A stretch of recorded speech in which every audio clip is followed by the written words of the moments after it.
transport boy from the UK about India and travel. And I hopefully gave you some sort of practical advice because, I understand it's kind of difficult to do foreign travel. So I was just kind of making sure you knew the airports and cities for the flying purposes. And then if you want to take trains, then once you reach India, more power to you, man, because I think it'll be very good to see everything with trains, and it makes India very reasonable too. Like the India economically is very reasonable, or at least it used to be.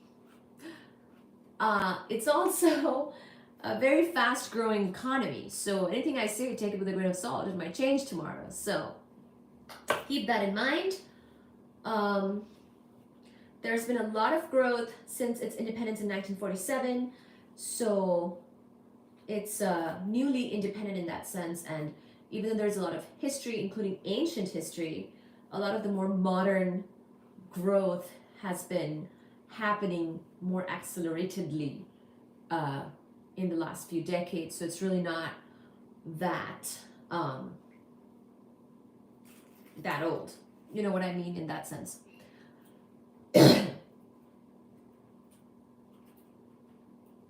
I thought you were from Pakistan.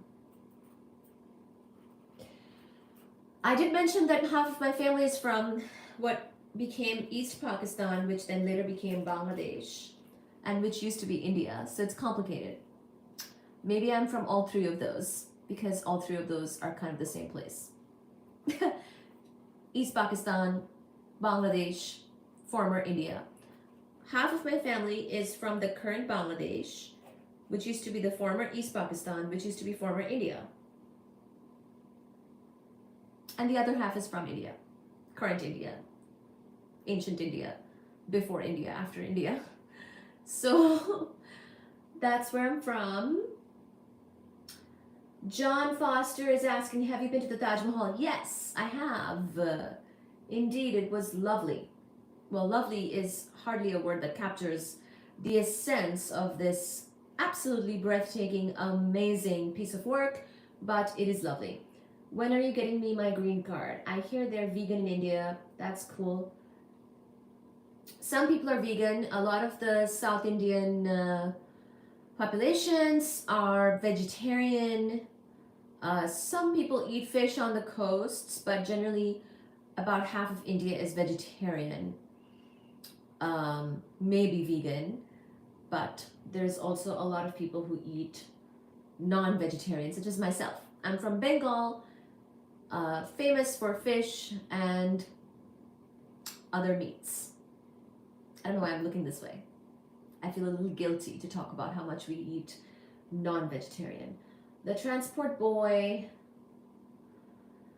Love the train emojis. It's like saying I'm from America.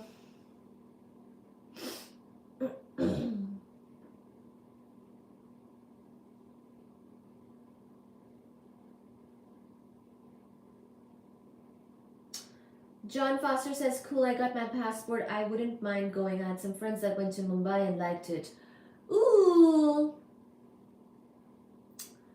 Oh, that's perfect. Yeah. Yeah, you should just give it a go.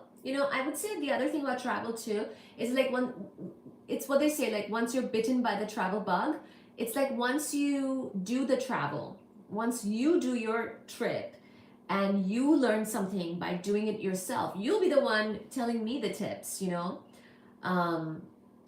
It's like you learn so much from just doing it. You learn so much from just going out into the world and doing a trip, and maybe you just go to one city and the surrounding areas. Like you don't have to put a lot of pressure. That's why I was asking about like what kind of timelines are you looking at, because it's not that, like even if you went for a shorter trip, you would still see a lot and you would still learn a lot, and that will prep you for your next trip.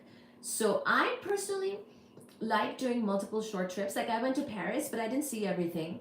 I'm just gonna have to go back. Like I haven't been inside the Louvre. Like I haven't actually seen like the inside, like the pieces in the museum, So it's like I want to find like a good deal flight to Paris